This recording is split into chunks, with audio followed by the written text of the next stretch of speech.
Hey guys, so I'm gonna try something new here. This is something that makes me really uncomfortable. I don't usually like to speak on camera. I know, believe it or not, it's weird because I have a podcast and I've been running this podcast for a while and I've been on camera for such a long time now, but I've never really gotten to this place of like being comfortable with just talking about me.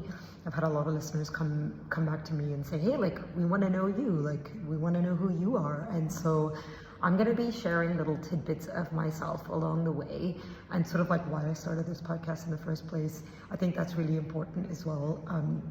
I've always felt really camera shy. It usually takes me a good like hour to record a 1 minute long intro.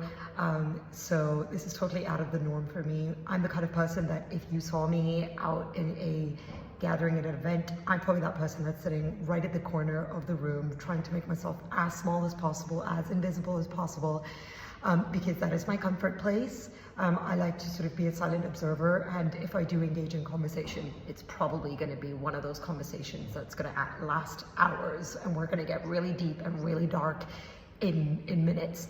I would probably just go out and meet like 2 or 3 people and get to know them really deep and come out with something really profound.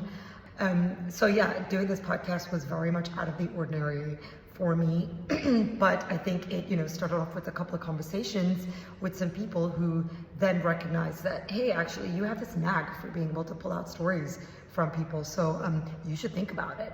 And I don't know, it felt like a weird calling. It felt like there was a part of my soul's journey that needed to go through this experience and it needed to overcome the fear of being like in the spotlight.